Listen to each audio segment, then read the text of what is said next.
반갑습니다. 수리논술 강사 유홍주로 하고요. 이번 영상에서는 여러분들이 2025학년도 수리논술 어떻게 준비할 것인가에 대한 A부터 이제 Z까지 그런 지점을 이제 담아보려고 이제 노력을 했습니다. 자, 이 영상 이제 참고하시면서 논술 전형을 이제 어떻게 내가 입시 하나의 이제 전략으로 활용할 수 있는지 고민을 같이 이제 해보시길 바래요. 자, PPT 이제 준비했고요. PPT 천천히 이제 넘길 거니까 자기가 이제 필요하신 부분 잠깐 이제 멈추게 해놓고 자료 살펴보시면 좀 더 이제 도움이 될 것 같습니다. 자, 바로 이제 시작을 해보죠.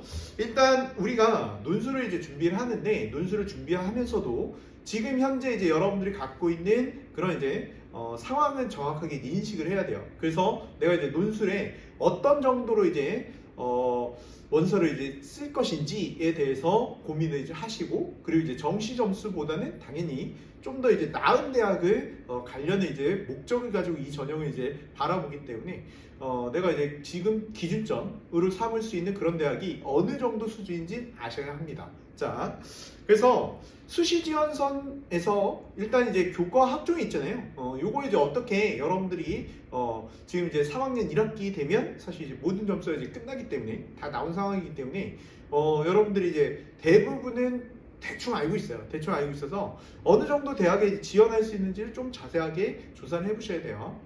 그리고 이제 고3 담임 선생님과 혹은 이제 학교 측 자료 이렇게 이제 요청하면 학교에서 나름대로 이제 자기 학교만의 이제 자료들이 있어요. 그것 기준 삼아서 자신의 현재 상황을 체크하시길 추천드립니다. 자, 대략적으로만 이제 알려드리면 교과는 이래요. 교과는 건국대, 경희대 라인 요 정도는 2.0 정도면 합격은 모르겠으나 지원은 해볼만 하다. 좀 낮은 과 같은 경우엔 지원해볼만 하고 합격 불합격은 사실 이제 좀 해마다 이제 조금씩 이제 다른 것 같아요. 어쨌든 2.0 정도가 이제 가능한 것 같고요. 이제 학종도 건대, 경희대는 2.5 정도까지 지원 가능하다. 그리고 이제 여러분들 이제 관심 있는 인서울 여기는 3.0까지 이렇게 점수가 대충 정해져 있다. 대충 이제 정해져 있어서 이 점수 이제 아래다라고 하면 두고 볼 것도 없어요. 그냥 이 점수 아래면 수시를 이제 내가 준비하려면 논술밖에 없다. 그 정도 명확하게 인지하시고, 이 점수 이제 이상인 사람은 어떻게 이제 내가 논술을 전략적으로 활용할지에 대해서, 그리고 이제 어느 대학 정도를 이제 만족하는지 고민해 보시고 논술을 이제 어떻게 활용할지 좀 고민을 하시길 바란다라는 것입니다. 자, 다시 정시 지원선도 역시 이제 아셔야 되는데, 여기 보시면 이제 세 개 대학의 이제 점수를 조사를 해봤습니다. 이게 이제 2023학년도 이제 점수고요. 그리고 등록자 이제 70% 평균 백분위를 좀 얘기해봤어요. 물론 이제 여기에서 조금씩 이제 바뀌긴 하는데 어쨌든 대략적으로 이 정도 점수는 얻어야 내가 이런 대학에 이제 합격할 수 있다. 우리가 이제 논술을 준비하지만 베이스는 당연히 정시입니다. 정시를 이제 베이스를 하고 그 베이스가 되는 이제 부분이 어느 정도 점수대인지를 정확하게 이제 아는 것으로부터 출발하자. 이런 의도예요. 자, 그래서 이제 상위권 대학이죠. 성균관대학교 보시면 공학계열 그리고 자연계열 이 정도 됩니다. 뭐 의학계열이야 뭐 따로 조사를 이제 좀 해보시고, 뭐 의학계열은 언제나 높아요. 언제나. 자, 그리고 이제 중상위권 대학이죠. 건국대학교 보시면 융합생명 요 정도, 그리고 화학과 요 정도가 된다라는 거 여러분들이 알고 계시면 되겠다. 그래서 이제 건국대, 경희대가 이제 비슷한 라인인데 걔네들은 대략적으로 2등급 후반대를 이제 평균적으로 이제 맞으면, 그러면 정시에서 내가 이제 원하는 과에 과까지는 아니지만 어쨌든 그 대학의 문을 이제 두드릴 수 있다. 요 정도라고 이제 생각해 주시고, 그리고 이제 세종대 인서울이죠. 인서울 보면 컴공이 인기학과인데 이제 83% 정도, 그리고 화학과 81%. 사실 이제 원래는 이제 이런 정도의 점수대가 아니었는데 통합국 교과형으로 바뀌면서 좀 점수가 이제 내려왔습니다. 그 이제 첫 번째 이유가 이제 문과 침공 때문이고, 이제 새롭게 나타난 현상 두 번째 이유는 아이들이 사실 이제 골고루 점수를 받는 그런 이제 확률이 떨어지고 있다. 그런 비중들이 낮아지고 있다고 볼 수 있어요. 그래서 이제 네 과목 평균적으로 종합적으로 이제 반영하는 그런 네 개 영역을 이제 반영하는 그런 상황에서 아이들의 점수 분포가 별로 이제 고르지가 않다. 그래서 이 점수가 사실은 통합형 전보다는 좀 더 낮아졌습니다. 대략 각 대학별로 1%포인트부터 한 3%포인트까지 그 정도로 낮아졌어요. 원래 이제 인서울 하려면 84 내지 85% 평균급 100분위를 유지해야 했거든요. 통합 교과 전에. 근데 이제 지금은 이렇게 81에서 83, 대략 2% 아니면 이제 3%포인트 이렇게 이제 낮아졌죠. 예. 이렇게 이제 생각을 해주시면 될 것 같고, 그래서 이제 내가 지금 갖고 있는 모의고사 점수 가지고 이제 어디에 갈 수 있냐라는 정도 여러분들이 이제 체크해 주시면 이제 되겠습니다. 체크해 주시고요. 그 이제 선택 과목이 좀 걸리죠. 이렇게 논술을 이제 준비해야 되는데, 논술을 준비한다고 했을 때 선택 과목을 이제 어느 정도 내가 이제 상황을 인식하고 공부를 해야 될 거냐라는 부분인데, 자, 선택 확통과 선택 기하가 있어요.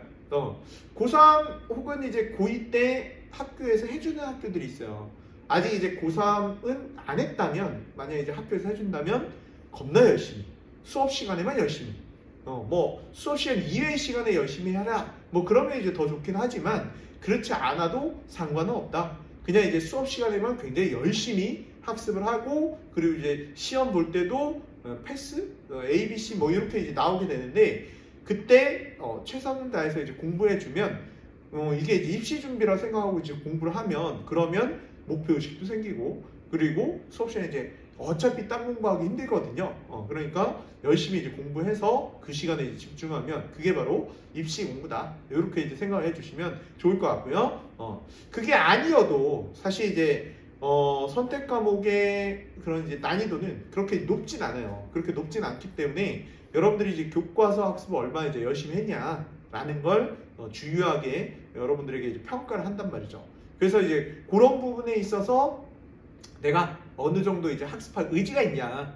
선생님이 이제 계속 가르치고 있는데, 이 선택 과목을 이제 우리가 학습한다고 했을 때 이게 이제 3년 됐거든요.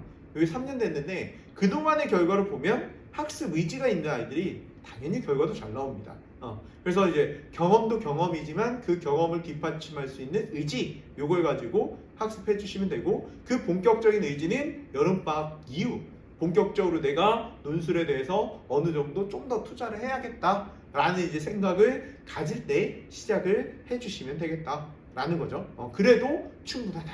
그래도 이제 충분하니까 그때부터 여러분들 이제 할 수 있게 학습을 이제 해주시면 이제 되겠다 이거죠. 자, 그리고 이제 수학 실력은 이제 어느 정도면 되냐? 이거 이제 상위권 대학교 뭐 연대, 성균관대, 서강대, 한양대 이런 정도 대학 지원하려면 2등급 이상이면 충분하다. 충분히 해볼만하다 라는 거 이제 이야기해요. 그리고 중상위권 대학교 건대, 경희대 3등급 이상이면 충분히 여러분들이 논술 준비를 했을 때 그 대학에 지원해서 합격 가능한 정도다 라고 이제 할 수 있고요. 인서울대학은 4등급 이상이면 뭐 충분히 준비하는데 무리가 없다 라고 이제 생각이 듭니다. 이게 이제 대충이고, 나는 5등급 이하인데요 논술 준비 하면 안 될까요? 뭐 이런 학생들도 있는데 5등급이어도 사실 준비가 불가능한 건 아니에요.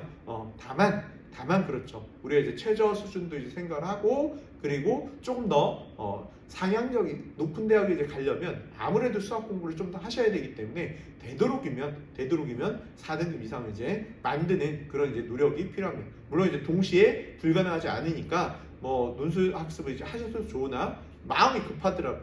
5등급 대에 있는 아이들의 마음이 매우 급하기 때문에 되도록이면 이제 좀 더 수학 실력을 이제 높인 다음에, 그런 다음에 같이 논술 학습 해주길 바란다 라고 이제 할 수 있겠어요. 자, 이제부터 이제 논술 전형에 대해서 이제 어떻게 정확하게 이제 내가 이제 좀 알아야 그래야 이제 결정을 할 수 있잖아요. 그래서 논술 전형이 무엇인지 좀 알아보도록 하자 이거죠. 자, 누가 논술을 이제 준비하냐라고 했을 때, 이 논술을 이제 준비하는 사람들은 일단은 명확합니다. 명확하게 내신 점수 안 좋아가지고 학생부나 교과나 종합에 내가 이제 지원할 수가 없어. 그러니까 이제 논술은 수시는 6장이잖아요. 원서를 쓸 수 있는 게 6장, 그리고 이제 정시는 3장. 다만 이제 정시는 수능 시험 한 번으로 끝납니다. 근데 수시는 사실 이제 6개의 원서의 각각의 시험을 따로따로 볼 수도 있어요. 즉 6번의 기회가 이제 생겨버리는 거죠. 오케이? 자, 그 6번의 시험을 이제 치를 거냐 말 거냐 요거 이제 결정해 달라는 이야기입니다.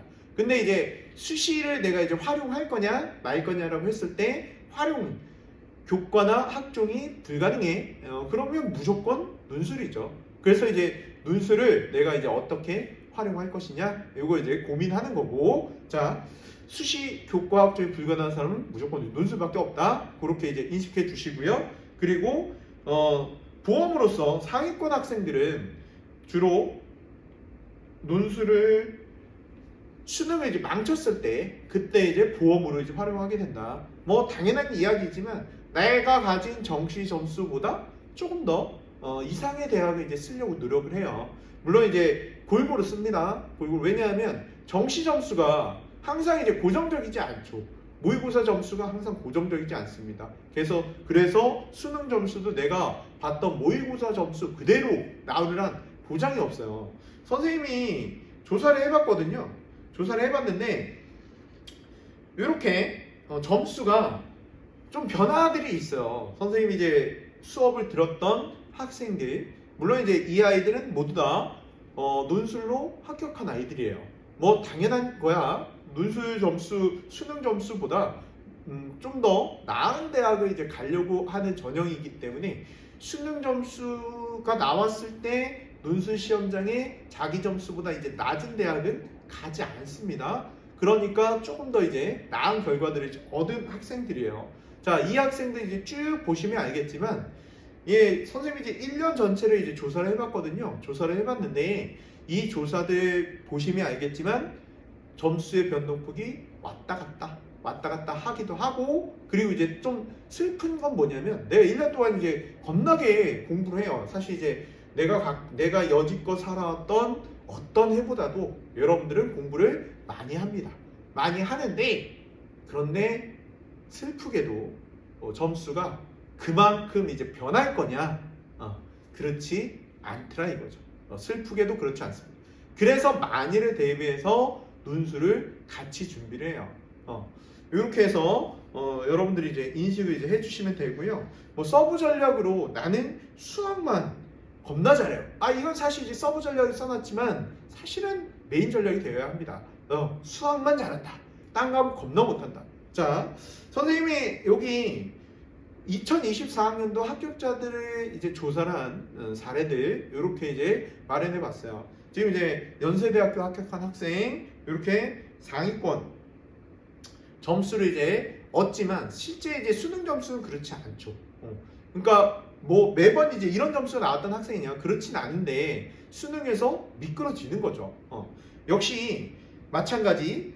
성균관대학교 합격한 학생도 역시 마찬가지예요. 이 학생은 사실 양호한 점수를 이제 받긴 했는데 자기 점수보다 약간 더 위에 대학을 이제 갈 수 있었던 거예요. 논술로 약간입니다. 약간 보세요. 24년 예측 그리고 해당 학생의 점수 표준 점수입니다. 이거 몇 점 차이 안 나잖아요. 근데 이제 자기는 논술로 가나 수능으로 가나 뭐 비슷할 것 같은데 이왕이면 논술 준비했으니까 논술로 시험을 봐서 합격한 케이스라고 할 수 있겠습니다. 자, 뭐 이화여대 간호 4년제 학생, 이 학생도 이제 비슷하고요. 건대 간 학생, 이 학생도 역시 비슷합니다. 비슷하고 이런 학생들 주목하셔야죠. 보시면 성적이 이래요. 그쵸? 수학 빼고는 사실 별 볼 일이 없습니다. 수학 빼고는 이제 정시에서 패망인데, 그래서 이제 점수 차이도 40점 차이가 훨씬 거의 이제 50점 차이가 나죠. 와, 이러면 정말 왕대박입니다. 이런 학생이 이제 논술 준비 안 하면 안 되는 거죠. 꼭 하셔야 한다라는 것이고요. 역시 마찬가지예요. 이 학생도 역시 수학 사실 이제 왔다 갔다 해. 점수는 왔다 갔다 하는데 자기가 수능에서 실제 이제 이런 점수를 받을 거라고 감히 상상이나 했겠습니까? 그렇지 않다 이거죠. 그래서 이렇게 이제 준비를 이제 해나가면 되겠다. 뭐 전혀 손 쓸 수 없는 상황임에도 불구하고 이렇게 합격한 학생들이 있다라는 거예요. 자, 자신의 이제 상황을 좀 분석을 하시고 6장의 원서를 어떻게 이제 효과적으로 활용할지 고민하셔야, 그래야 조금 더 여러분들이 전략적으로 입시를 돌파할 수 있게 된다라는 이야기를 하고 싶은 겁니다. 자, 두 번째, 뭐 논술 얘기하면 이제 선발이 너무 적지 않냐 이렇게 얘기하는데, 사실 논술의 피크가 되던 때가 2019학년도입니다. 그때는 전체적인 비율이 대략 16% 정도였어요.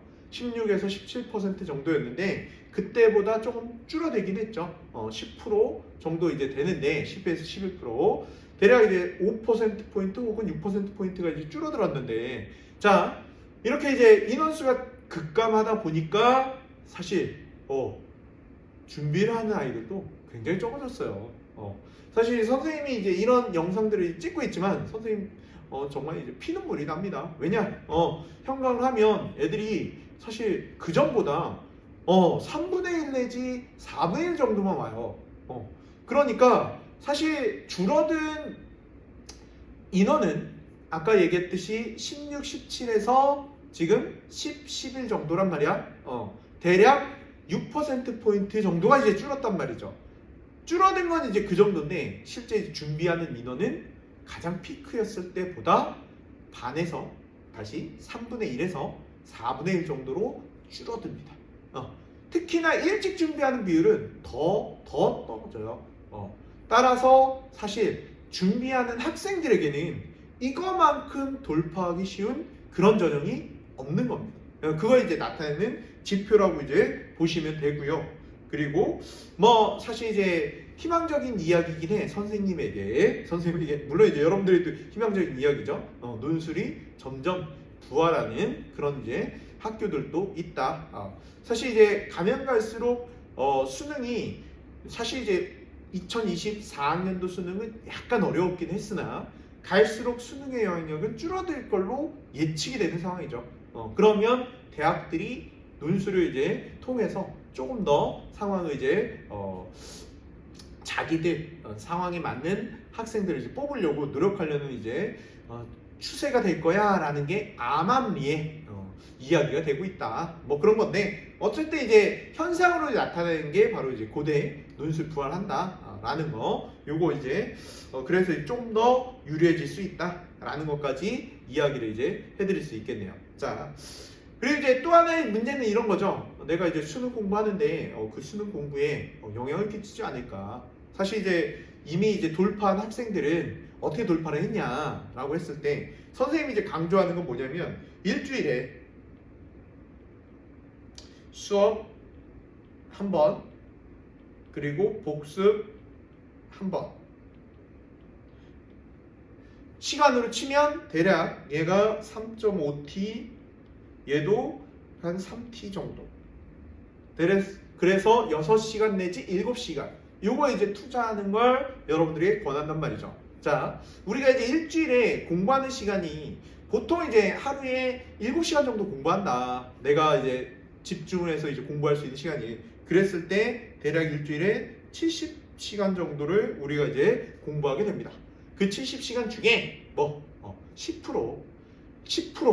사실 이 10%가 많게 생각하면 많을 수 있고 적게 생각하면 적게 생각할 수 있는데, 사실 이제 이 10% 때문에 무언가 자신의 정시 점수가 이제 엄청나게 변하냐, 사실 이제 그런 경우는 많이 못 봤다 이거죠. 아까 점수를 이제 보여주긴 했지만 사실 점수라는 건 그래요. 선생님이 이제 여지껏 이제 고민을 해봤을 때 그리고 이제 아이들이 이제 지도를 해봤을 때 점수라는 건 어느 정도의 이제 물리적 시간이 이제 받쳐주면 그러면 그 다음부터는 공부하는 퀄리티의 문제가 됩니다. 이 퀄리티를 이제 어떻게 이제 바꿔낼 것이냐인 건데, 일단 70시간 중에 60시간을 이제 내가 이제 수능에 이제 투자를 한다. 그러면 사실 공부하는 시간이 모자르냐? 절대 모자르지 않다 이거죠. 그 정도 시간을 투자해서 내가 성적이 상승한 사람은 상승해요. 그 정도 시간 투자해서 상승하지 않을 사람은 70시간을 투자해도 상승하지 않습니다. 뭐가 문제냐면 어느 정도라는 건 여기서 이제 3등급 정도인 것 같아요. 3등급 라인까지는 공부를 하는 양으로서 커버가 됩니다. 즉 시간을 그만큼 이제 들이면 그만큼 쭉쭉쭉 올라가.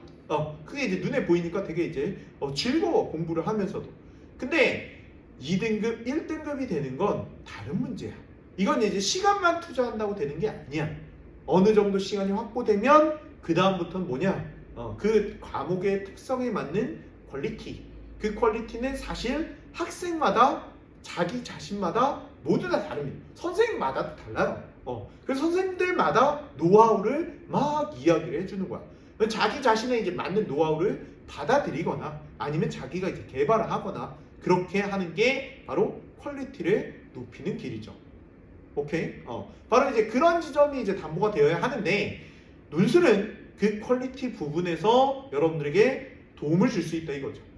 왜? 논술 자체가 수학을 정말 수학답게 공부해내는 거야. 여러분들 이제 알고 있지만 증명형 문제 많이 나오고 그리고 서술형 문제야.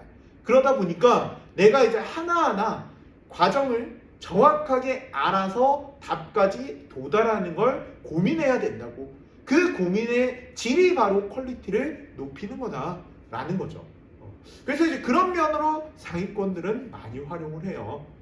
그래서 이제 중위권 학생들도 역시 마찬가지야. 내가 이제 중위권인 이유가 있거든요. 그 중위권인 이유는 퀄리티 자체가 아직은 부족할 수 있다. 내가 이제 어떤 퀄리티를 좀 더 퀄리티 있는 학습을 하는데 고민이 부족한 상황인 걸 좀 인지를 하셔야 한다라는 거죠. 바로 이제 그런 부분으로 여러분들이 고민을 하시면 사실 수능 공부와 사실 굉장히 밀접한 연관이 있다고 볼 수 있어요. 특히 이제 수학을 공부하는 데는. 그래서 여러분들이 도움을 이제 꽤 받을 수 있다라는 거. 사실 우리가 인생을 살면서요, 어떤 상황이 나왔을 때 그것을 부정적으로 인식하는 것과 그리고 긍정적으로 인식하는 것 굉장히 큰 차이가 있습니다. 그러니까 사실은 그거는 이제 인생의 혹은 학습의 태도에 관한 문제인 것 같고요. 일단은 객관적인 상황은 내가 60시간으로 10시간, 60시간 그리고 이제 7시간, 63시간이죠. 63시간, 7시간 이렇게 분리해서 학습을 해도 전혀 그동안의 결과엔 문제가 없었다. 그런 학생들이 훨씬 더 많았다라는 거 정확하게 인식하고 결코 방해받지 않는다라는 거. 논술 학습이 수능 공부에 결코 이제 방해를 주는 게 아니다라는 거 인식해 주셨으면 좋겠다 이거죠. 자, 이렇게 이제 천천히 한 번씩 읽어보시길 바래요. 읽어보시고요. 그래서 이제 저는 일주일 하루 조금씩 꾸준히 공부하는 걸 추천드립니다. 자, 이제 경쟁률 얘기를 안 할 수는 없죠. 경쟁률 얘기를 하는데 사실 논술이 통합교과형으로 바뀌면서 사실 논술의 실질 경쟁률은 확 떨어졌습니다. 자, 눈에 보이는 실질 경쟁률이 있고 그리고 실제 아이들이 이제 준비했을 때 얼마만큼 이제 합격권에 있냐, 그게 이제 중요한 건데 그런 경쟁률은 더 떨어졌다고 볼 수 있어요. 그건 뭐 눈에 보이지 않으니까 선생님이 이제 그 부분을 뭐라 얘기할 수는 없으나 그거는 아이들이 실제 이제 시험장에서 이리저리 들었던 이야기와 함께 그리고 선생님이 지금 가르치고 있던 학생들의 학습 양태들을 통해서 사실은 그전 통합교과열 전보다 논술 준비에 있어서 훨씬 빈틈이 많다라는 걸 정확하게 이야기 드릴 수 있습니다. 일단 객관적인 지표만 확인을 해봐요. 서강대 그리고 경희대 그리고 동국대 이런 대학들 이제 보시는데 이게 이제 2023학년도거든요. 서강대학교는 이때 3합 6이었습니다. 3합 6이었는데 그러니까 이제 경쟁률 보면 기계공학 봐요. 인기학과잖아요. 이렇게 떨어졌어요. 대략적으로 얼마? 8분의 1 정도. 그죠? 3합 6 좀 세잖아요. 지금은 3합 7로 바뀌었는데 좀 세요. 좀 셌네. 이렇게 떨어진다. 좀 세면. 그래서 좀 세면 4분의 1 내지 혹은 이렇게 8분의 1까지 이렇게 떨어지게 됩니다. 자, 이런 대학이 성균관대학교, 중앙대학교, 삼합 6이죠. 이런 정도로 이제 떨어지게 돼요. 근데 이제 최저학력 기준은 가면 갈수록 좀씩 완화되는 추세이기 때문에 이거는 약간은 객관적인 지표는 조금 더 올라갈 수도 있어요. 올라갈 수도 있는데 실질 경쟁률이 자 경희대학교도 봐요. 이하보예요. 이하보인데 얘 그죠? 보세요. 반 이상은 무조건 떨어져. 그리고 3분의 1 정도 떨어져요. 그래서 얘는 3분의 1, 2분의 1 내지 3분의 1 정도. 이하 보면 사실 이제 여러분들이 모두 다 맞출 수 있다고 생각하죠. 이하나 3하나 못 맞겠어? 그것도 과학 두 과목 중에 하나만 맞아도 되고 영어도 있는데 그죠? 근데 못 맞추는 아이들이 겁나 많다라는 거. 동국대학교도 역시 이하본데 좀 더 많이 떨어지죠. 예. 거의 이제 4분의 1 정도로 이렇게 이제 떨어지게 됩니다. 그래서 최저학력 기준이 이제 있는 학교 실질 경쟁률이 좀 많이 예상보다 많이 이제 떨어지게 된다라는 거 확인할 수 있는 지표고요. 그래서 이제 여러분들이 논술 전형을 준비하면서 경쟁률 때문에 내가 너무 힘들다 그렇게 겁먹을 필요 없다 이거죠. 준비를 한 학생에게는 조금 더 유리한 전형이 바로 이제 논술 전형이 될 수 있다라는 거예요. 선생님 그래도 요거 센 거 아닌가요? 아니 여기에서도 역시 뭐가 있다고 논술을 제대로 준비하고 온 아이와 그렇지 않은 아이 사이에서는 바로 이제 경쟁률이 더 떨어지게 된다. 그거는 실제 드러나는 지표는 아니기 때문에 선생님이 여지까지 봤던 것들을 통해서 말씀 자신 있게 드릴 수 있겠습니다. 예. 자, 그리고 이제 시험이 너무 어렵지 않냐라는 이야기가 있는데 사실 시험이 좀 어려운 건 뭐 사실이죠. 사실인데 그건 이제 과거 시험보다는 많이 이제 쉬워졌다. 되게 이제 옛날에 2016학년도 그 이전 세대에서는 사실 40점, 30점 이렇게 되는 게 평균 점수예요. 평균 합격 점수. 근데 지금은 대략 60점에서 80점 사이입니다. 그러니까 이제 모든 학교가 대략 이 정도예요. 이 정도 되어서 약간 쉬워졌습니다. 그래서 지금도 그래요. 지금 여러분들이 이제 갖고 있는 그냥 준비하지 않고 가서 시험장에 가서 이제 쓸 수 있는 게 3분의 1 정도 됩니다. 나머지 이제 3분의 2 정도 중에 나는 이제 반 정도를 여러분들이 맞춰서 합격권에 드는 게 이제 목표예요.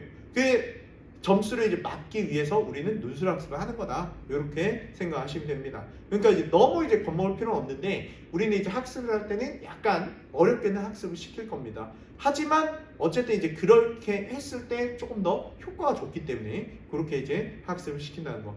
그리고 이제 논술 문제가 내가 손도 못 댈 정도로 어려운 문제는 이제는 거의 안 나온다라는 거 가지고 여러분들이 학습했을 때 충분히 도달할 수 있는 정도니까 너무 겁먹지 않으셨으면 좋겠다라는 것이고요. 뭐 그래서 이제 이런 정도 이제 이야기들을 드렸는데 요것도 한번 읽어보세요. 예. 이제 내신이 좋아야 하냐? 사실 이제 내신은 논술은 사실 큰 의미는 없어요. 여기 이제 내신 반영이 뭐 100%, 90% 되는 이런 대학도 이제 많이 이제 증가를 했고요. 천천히 읽어보세요. 그리고 좀 많이 이제 반영하는 30, 40 반영하는 이런 대학도 이제 보시면 어디까지는 의미가 없냐면 5등급까지는 의미가 없어요.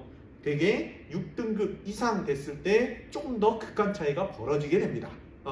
사실 이런 극한 차이도 논술을 한 문제 정도, 소문화 한 문제 정도 더 맞는다? 그럼 충분히 다 역전이 되거든요.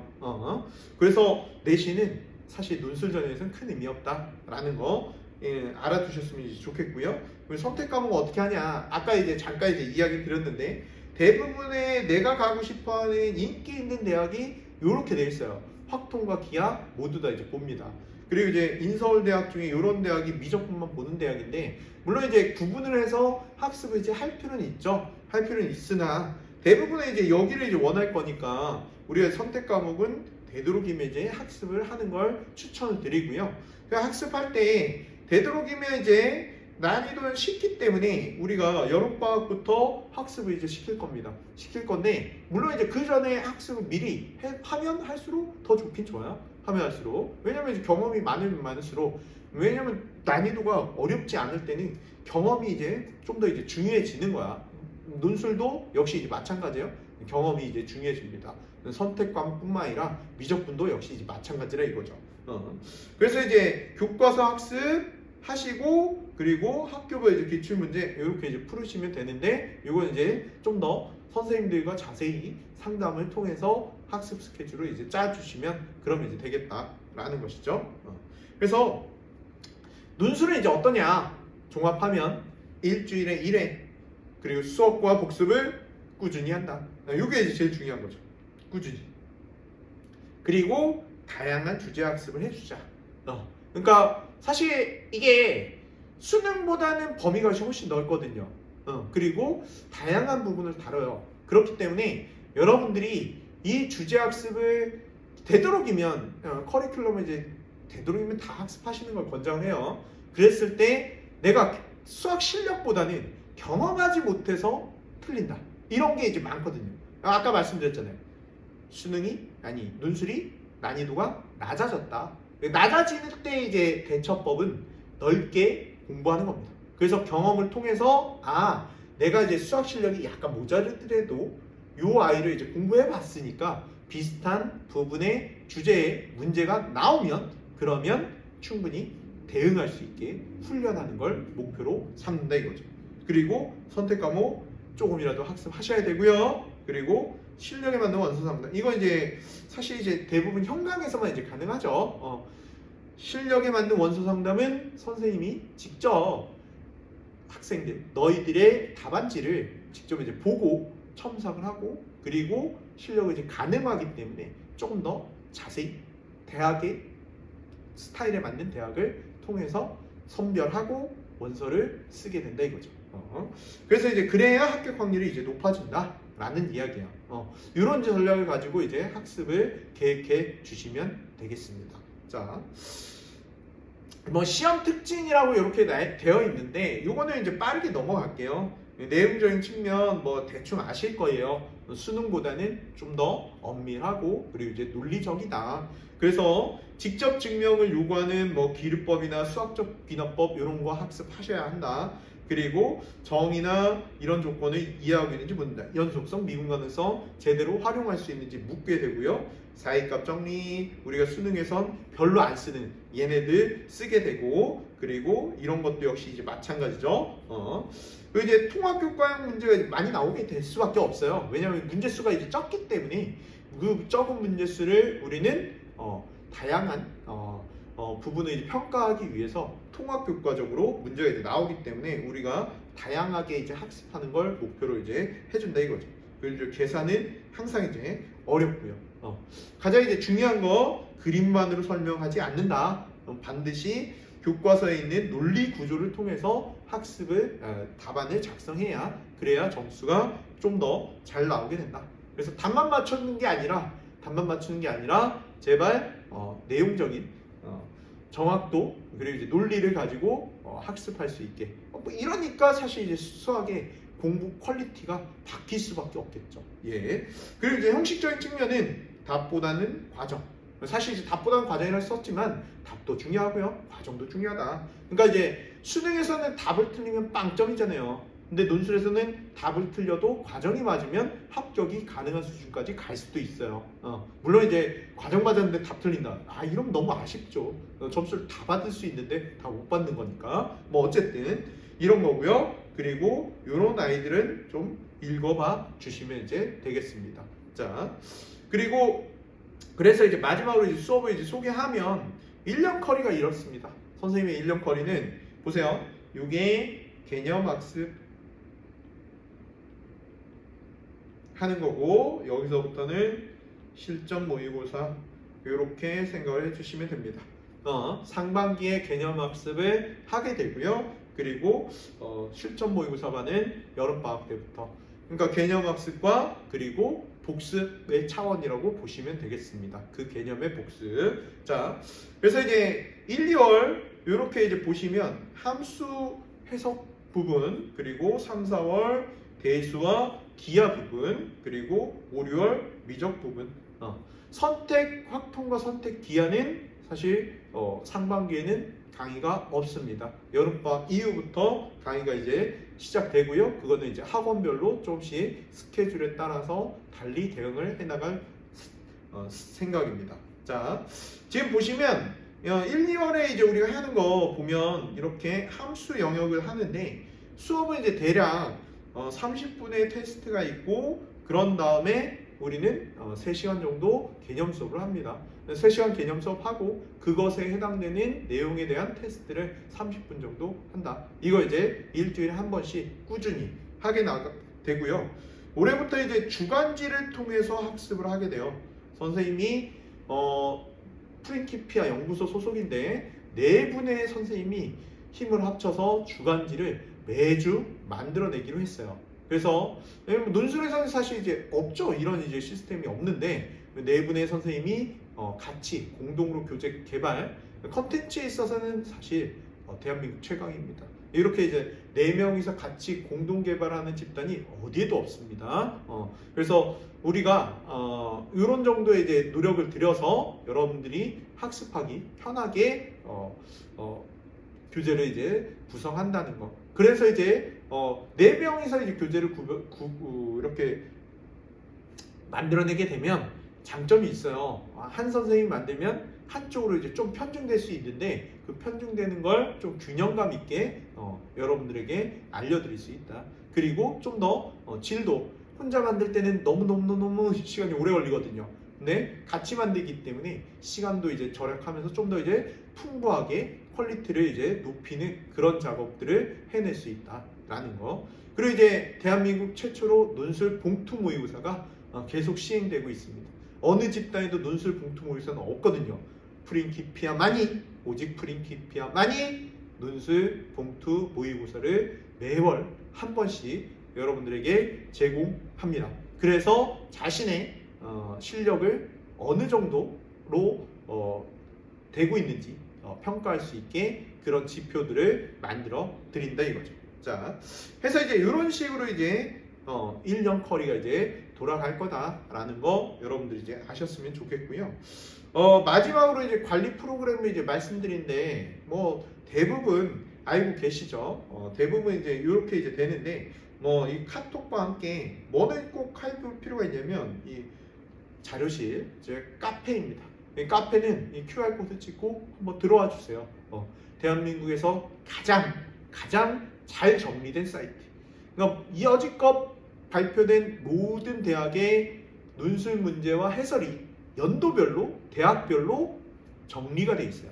그리고 그 이외에도 다양한 자료들이 있으니까 논술을 내가 이제 준비한다. 혹은 논술 전형을 나중에 내가 지원할 거다. 그러면 이 사이트에서 여러분들이 자료를 얻는 게 가장 효과적일 거예요. 그래서 꼭 가입하시고 이용하시면 되겠습니다. 자, 여기까지가 이제 수업 소개였고요. 여러분들 여기까지 부분 여러분들 필요한 것 위주로 다시 한번 보셔도 좋고요. 수업 시간에 만나도록 하겠습니다. 예, 여기까지 고생 많았어요.